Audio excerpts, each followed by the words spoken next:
What's up, Castlers? LFO7 here with more Let's Castle action.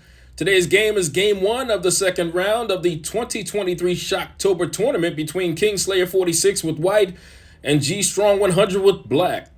This game began on October 27th and completed on November 14th. Let's see what happened here. Kingslayer46 from the UK begins with pawn to e4. Gstrong counters with pawn to e5. And then you get knight f3. Then d6. Gstrong is using the Philidor's defense. That d6 pawn defends the e5 pawn, which allows the light-squared bishop to develop in the future. But let's move on. We continue with bishop to c4, pawn to h6, pawn to d3, knight f6, knight c3, bishop g4, bishop to e3, pawn to a6, pawn to a4, knight c6, Slayer threatens the bishop. Gstrong moves the bishop to h5. Queen d2 from Slayer.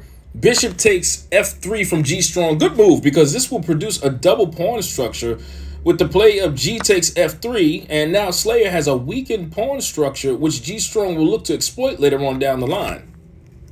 You then get queen d7, the queenside castle. Queenside castle also from Gstrong, who wants to avoid a pawn race that comes with opposite side castling. You then get knight d5, bishop e7, rook g1, rook g8, pawn to f4. And then you get takes. Gstrong then moves his knight to e5. A good square for that knight as you hit the bishop on c4, plus a potential fork on f3. And not to mention, you have a hanging pawn on a4 that his queen is targeting. So Slayer responds with queen to c3.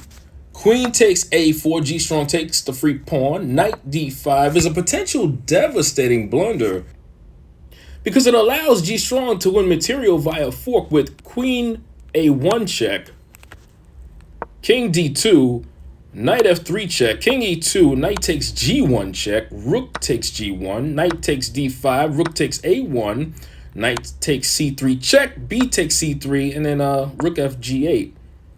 And as you can see, Gstrong would be up. That's a 3-point material lead. Looking very good. That's winning.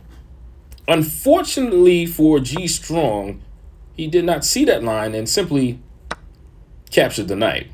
Slayer took back with his bishop, and then Gstrong plays knight f3, and Slayer has to be very cautious here.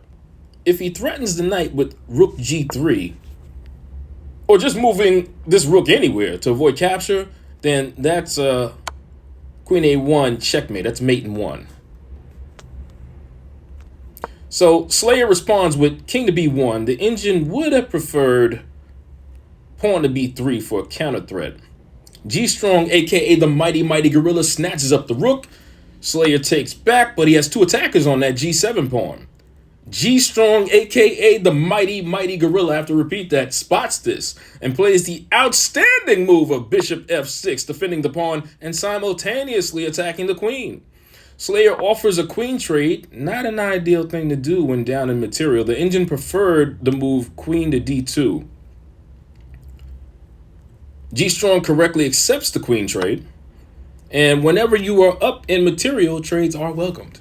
After the exchange, Gstrong now has a 3-point material lead. So then you get rook f8, rook c1, king to b8, rook c4. Unfortunately for Slayer, is not a good move because it leads to the excellent move of pawn to c6, trapping Slayer's bishop.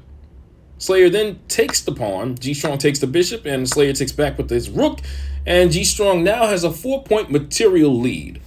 We continue with rook to d3. Slayer gets back a free pawn. Pawn to d5, rook b6 check, Gstrong blocks.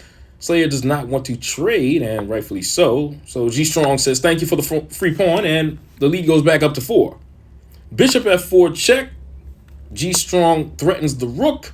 Rook d6 moves it to safety, and that was pretty much it, as Gstrong ended up checkmating Kingslayer46 on the 40th move of the game.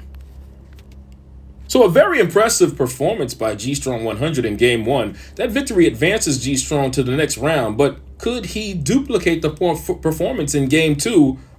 Or would Kingslayer46 strike back and get a win and join Gstrong100 in advancing into the next round? To find out, You'll have to stay tuned, and I'll see you soon.